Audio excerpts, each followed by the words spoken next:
Welcome to the Reddit Chronicles. Today we will be reading from Am I the Jerk? Our first post is by Electrical Trash. Am I the jerk for refusing to give up my extra seat for someone else's toddler on a flight that I paid for because I'm fat? I 34F am obese. I'm actively working toward losing weight and I've made progress, but I'm still obese as I'm typing this. I'm going over to see my brother and his husband for Christmas across the country, and because I'm fat, I booked an extra seat so everyone can be more comfortable. I know it sucks having to pay for an extra seat, but it is what it is. I know Southwest Airlines has this customer of size policy, but I've had some bad experiences with Southwest even before I was obese, so I wasn't doing that. And it's mostly my fault I even got fat. Everything goes smoothly from checking in to security and boarding, at least at first. This woman comes to my row with a boy who appeared to be about a year old.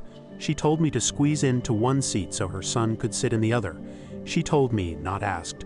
I told her no, and that I paid for this seat for the extra space. She makes a big fuss over it, which got the flight attendant's attention. She told the flight attendant I was stealing the seat from her son. Then I showed my boarding passes, proving that I in fact paid for the extra seat. The flight attendant asked me if I could try to squeeze in, but I said no, that I wanted the extra seat I paid for. The boy, who the mom said is 18 months old, was supposed to sit in her lap so he could do just that. The flight attendant eventually told the mom to put her son in her lap. I got dirty looks and passive-aggressive remarks from her for the entire flight, and I do feel a little bad because the boy looked hard to control, so am I the jerk? Our next post is by Background Cause. Am I the jerk for not wanting to share my birthday with my dead twin anymore? 16F here, soon to be 17 in 3 days. I was a twin. My brother died hours after birth. He was 5 minutes older than me. I was told my mother went into deep depression, but with help got better over time. I've watched videos of my birthdays from 1 to 6-year-old, and me sharing my birthday with my brother has started at my first birthday. There's always that 5 minutes of remembrance in honor of him, and instead of having one candle on my cake, there will be an extra or extras for him. For example, if I was 1 year, there will be one for him, or if I was 2, then they would add another 2, and so on. As a kid, I didn't really understand or mind it because I got to blow out extra candles. When I was 8, I did question it, and they told me it was in remembrance for my brother since we share the same birthday. This carried on until my 16th, that I didn't get to celebrate because I ended up in hospital. My grandpa showed up at the hospital while I was recovering with a gift and wished me and only me a happy birthday. After he left, I realized I loved that he only acknowledged me. I realized I didn't want to keep sharing my birthday with my brother, but then I felt guilty. I did try and speak to my parents about just me celebrating my birthday this year, but I was brushed off. Now we come to what happened 4 days ago, and my grandpa, who is the official cake maker in my family, asked what type of cake did I want. I told him and added firmly, with only 17 candles please. My parents were in the next room, and immediately they came in demanding to know what I was doing, that I should know that the other 17 candles were for my brother, and I ended up crying and told them that he's not even here, and I am. I can't remember everything that was said, but there was a lot shouting with me, and my parents and grandpa, and me getting told that I'm selfish, and I need to stop being self-centered. Grandpa left with me. I've at his house since the big fight. I've been crying a lot and grandpa been here for me, but I feel so guilty and to need to ask, am I the jerk? Our next post is by Jazzlike Town. Am I the jerk for suggesting we lock up the Christmas presents after what my niece did last year? Every year, my siblings and I, alongside our families, spend Christmas with our parents. We stay at their house for a few days. Everyone opens gifts together. It's hectic, but a lot of fun. The kids enjoy having one big sleepover with their cousins. My mom likes having everyone home again. We all pitch in. It's a win-win. Last year, my brother married Sally. She has a 7-year-old daughter, Mindy. This was their first Christmas with us. It seemed like they were having a fun time. Christmas Eve, all the kids went to the finished basement to sleep.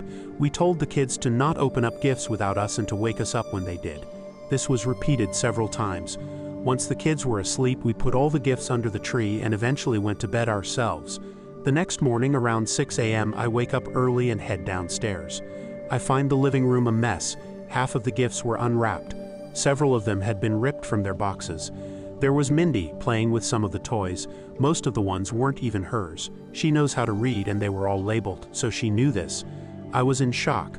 I went and got my brother Sally alongside the rest of the adults. Sally was super embarrassed. My mom was very upset. The other kids weren't up yet, so we tried to salvage what we could while Sally talked to Mindy. Not everything could be fixed, and she had broken a couple of toys completely. The broken ones weren't even her own toys. Luckily, not everything was damaged, and even the boxes that were. The kids didn't notice. But my nephew, sister's son, had one of his big gifts destroyed, and he was sad when everyone else got theirs, while he was told he'd have to wait for a new one to come back in. Sally and my brother reimbursed everyone. Mindy didn't get to open gifts with everyone but joined the festivities later. She apologized but kept making excuses. She said she didn't want to wait and she wanted to see what everyone else got. We're all preparing to go to my parents again this year. I put in the group chat that we should either lock the door to the living room this year or put a gate around the tree so no one can get to it. I didn't even name names, just specifically said no one. Sally and my brother got mad, accusing me of treating Mindy like a baby or an animal. I said I'm not, but this is a precaution so none of the kids are tempted. They said this isn't necessary, and I'm holding a mistake over Mindy's head. I said no, I'm not. I'm trying to make sure we have no repeat, because I know it'll be asked. Mindy doesn't have autism or ADHD, and even if she did, my daughter has ADHD, and both my sister's kids are on the spectrum. They knew better. I don't think Mindy was malicious. She was only 6, but I do think precautions should be made. My parents agree with me, and my brother is mad that I put it in their heads. Am I the jerk? Our next post is by Major Table. Am I the jerk for calling police on my ex for abandoning his child at mine while his girlfriend was giving birth? I, 32F, have been married to my ex Dan, 35M, for 6 years before we divorced at the end of 2020 due to him cheating with Kate. Kate and Dan have a son who is 3, which was conceived and born during the pandemic while I was under high risk, and their entire affair has cost me some of my physical health, not just mental one. After the divorce, Dan moved out from my house and we haven't spoken since. Last week, Dan suddenly dropped his son at my house without giving me any warning or explanation. He only mumbled that Kate was giving birth to their second child and needs him in the delivery room due to complications. He left before I could protest, and I have tried texting and calling him multiple times and have received no reply. I do not know why he thought it is a good idea, as I had plans and they definitely don't involve someone else's child. I ended up calling the police and have told them what happened, explained it is not my child and I haven't agreed to look after him, and his dad is not responding.